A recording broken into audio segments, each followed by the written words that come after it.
Hello there. In this video I thought I'd show you a very simple node.js application that uses LDC Via as a backend. So in LDC Via we've created a completely blank new database using our new database wizard. So in this case the database is called blog, and then we've gone and created a new collection called entry, and we've defined all of the fields that we need for our blog template.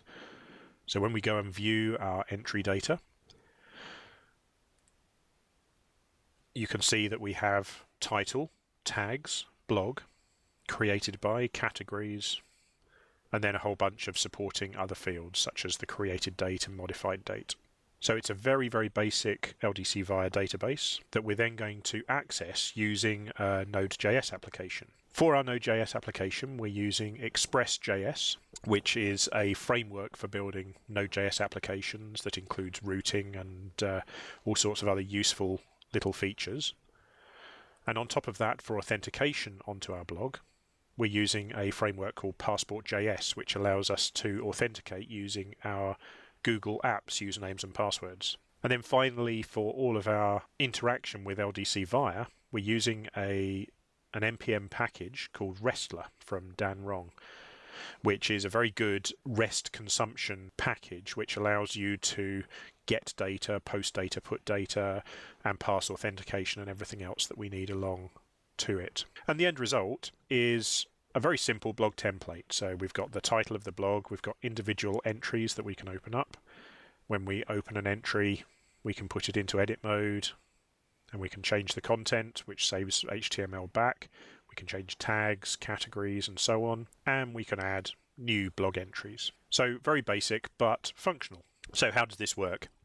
If you're at all familiar with Express.js applications, then you'll know this structure of application. The app.js is what is used to launch the code. We're using our Google Passport authentication strategy to authenticate into the application for people who want to do editing and creation. But otherwise, we're just doing a very, very basic Express application with all of the logic sitting inside index.js.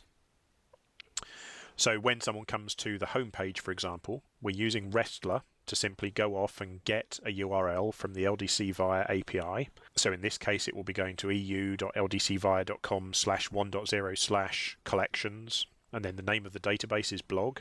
The name of the collection is called entry, and we're getting n number of documents from that collection and rendering those out onto the screen. We're passing our API key, which is what authenticates us into the blog database on the LDC Via side of things.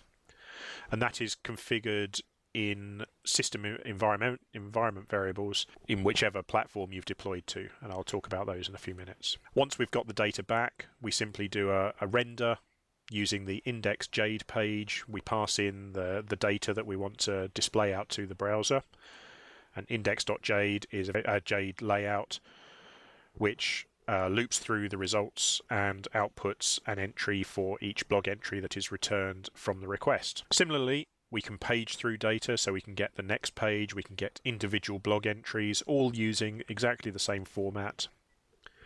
And we can do searches. So in this case, if we want to filter the results down to a specific category, we're going to build up a search query where we apply a filter, where the field categories on the entry documents contains the value that is passed as a URL parameter, in this case called category. We then post that data using Restler back to the LDC Via servers, and we get a response back in exactly the same way.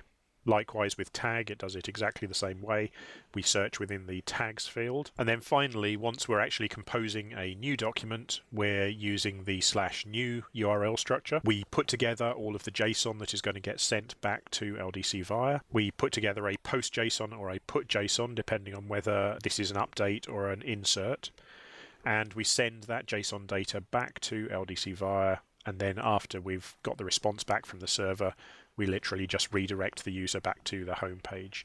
So it's a very, very basic application, but the result is quite quickly the fact that you're able to create a new application. Now this is deployed onto Heroku, so it's a single dyno application running on Heroku, and the environment variables, or in Heroku terms, config variables, are where we drive the actual authentication of the application against the LDCVia.com email domain for people logging into the site, and the public API key, which is what we use to authenticate back to LDC Via for all requests. So in this way, we're able to separate out the code that is running the application from the configuration, which is actually secure and actually matters when we're actually deploying it onto whatever platform we want to do. If you wanted to deploy this onto Windows, then obviously you could set environment variables, likewise with Linux, or if you wanted to use some other platform, they generally have some way of configuring these application settings at runtime.